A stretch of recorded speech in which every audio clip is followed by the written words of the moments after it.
Hey guys, welcome to another movie review. Today I'm talking about the new Nosferatu remake by director Robert Eggers of The Lighthouse fame as well as The Witch fame. And this is the third American version of Nosferatu, I believe. It's kind of hard to say because Nosferatu is an adaptation and inspiration based off of Dracula, and they both have similar storylines and stuff like that. So there's this whole thing that went on with the rights for the story when the silent film got made and everything. But anyway, this is basically just the third feature length version of Nosferatu that technically counts if you want to count it that way. But basically, in this film, you guys, we follow a working man played by Nicholas Hoult and his wife, who's played by Lily Rose Depp, who's Johnny Depp's daughter in real life. And he gets this new something going on with his job, and so they have to move to a friend's house basically temporarily. And the friend is played by Aaron Taylor Johnson. And so while this new job is kind of happening for him, while he's basically has to go out and get some type of document signed from this Count Orlok character, he has to travel all the way through the woods and travel to this castle to basically get his signature on this document. And while they're there, all these other weird things are happening. His wife isn't able to sleep. She's having bad nightmares. She's having these, bad visions of this vampire that's out to kill her.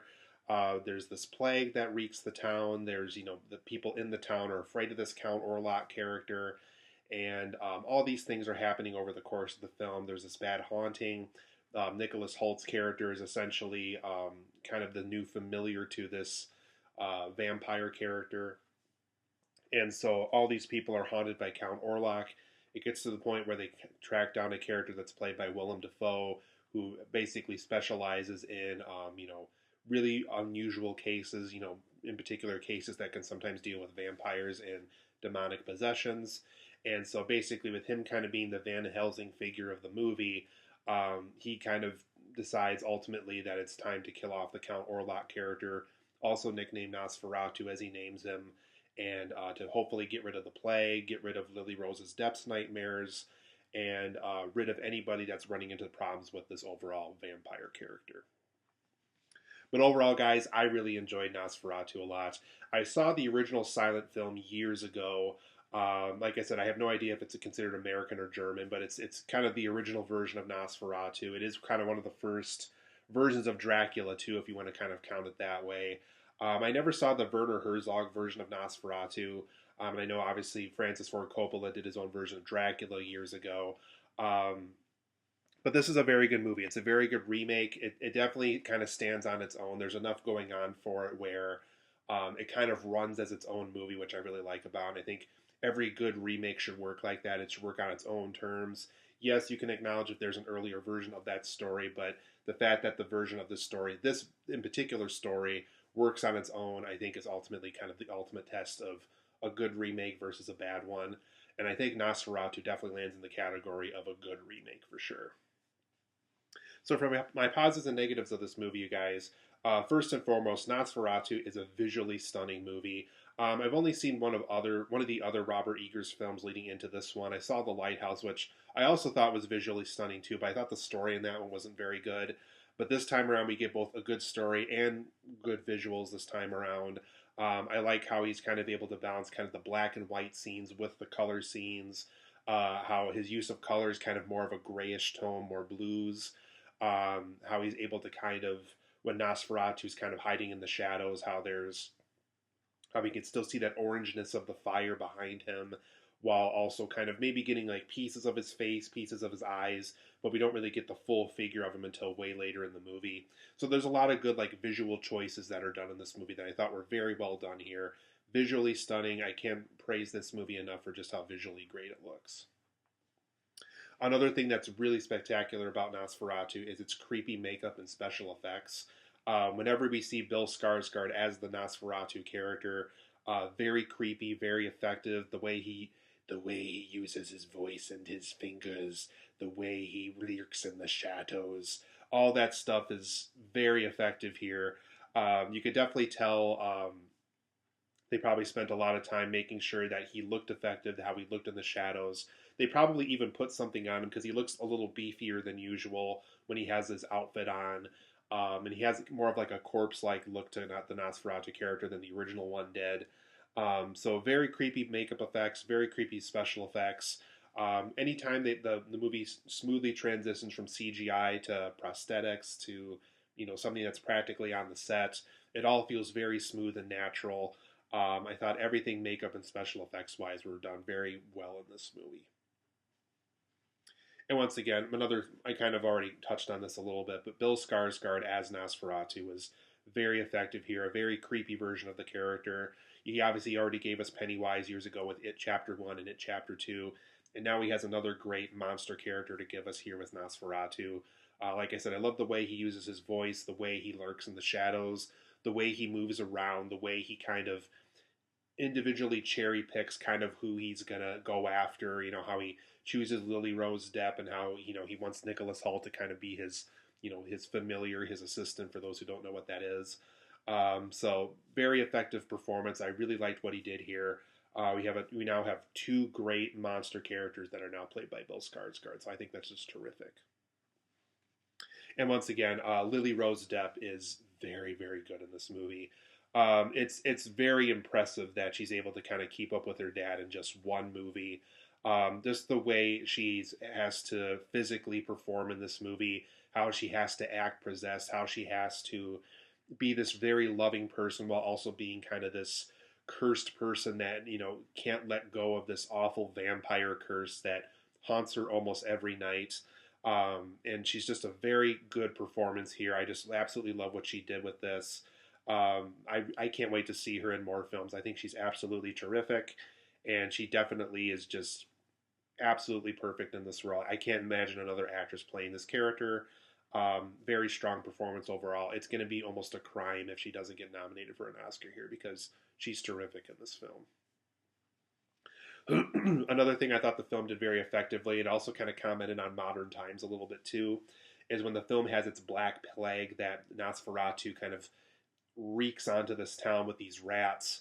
It very much felt like something you would saw out of COVID, like how everybody's quarantining, everybody's freaking out, everybody's afraid to be around each other. There was a lot of times where it just felt like something that our COVID times would have had in the 1800s. I think that's when this film takes place.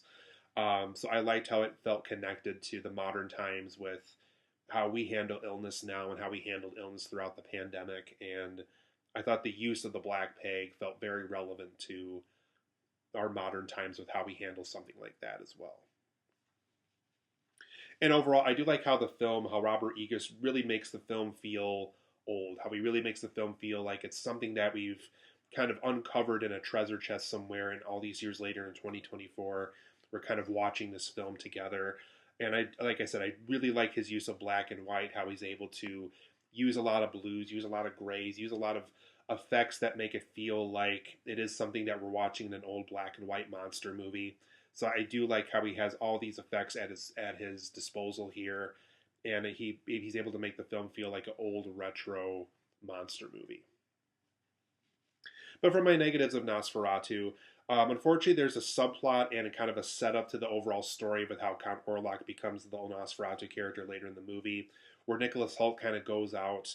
But there's a subplot in this movie I thought that was really kind of boring. I just really didn't care about the stuff going on with Nicholas Holt's job as to why he has to meet this Count Orlok character. Once Nosferatu is in the film, obviously things work perfectly great from there. It just felt like a very weak setup to get us into that character, to help us meet that character in his castle. It just felt like a very odd way to, and I'm sure the Bram Stoker's Dracula did something similar to kind of set it up, but how this film set it up in particular, I thought felt kind of boring. And there's something else I'm going to bring into my negatives here. Geographically, it doesn't make sense as to why he was sent on this long journey to go meet him.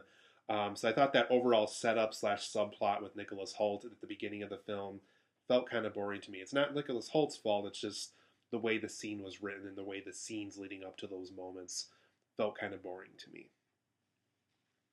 I also thought the overall closure of the Nosferatu character and some of his logic that he has towards the end of the film didn't really make a lot of sense to me. Because, the way Dracula ends is they put a stake in his heart, in his coffin while he's still sleeping, and then that's how they get rid of him. They don't do that this time around. I'm not going to spoil what it is, but it is one of those things where how they close him out was very odd. It just felt like something that he would put into that he would factor in and how he would safely get out of that situation. It felt like a different character. It felt like because Nosferatu was good about outsmarting everybody throughout the movie, and by the end of the movie, he's not able to outsmart as many people. It almost felt like he's a much dumber character by then. So some of the logic behind our lead villain here, I also thought could have been better written.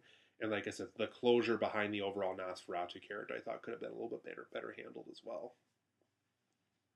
And overall, too, I really think this film would have more benefited from more black and white moments. The film kind of goes full color after a while, and it's one of those things where because those black and white moments were so effective, they were so special, I kind of wanted more of them. I kind of wanted more scenes where it is Nosferatu lurking in the shadows. It is him, bothering Nicholas Hoult at night. It's him bothering Lily Rose Depp at night. It's him bothering Aaron Taylor Johnson at night. I thought there could have just been more moments where we could have played in that black and white field, in that black and white filter. And there's just more limited scenes than I would have liked. I would have liked to have seen more times in the film explore that filter in the movie. And going on to a negative, I'm kind of been hinting at this whole time. There's some geographic things in this film that don't make sense. There's a lot of geographic inconsistencies.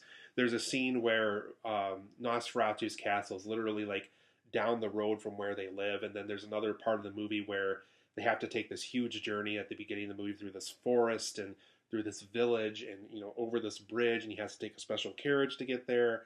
There's just a lot of times it's like, okay, does he live super far away from everybody?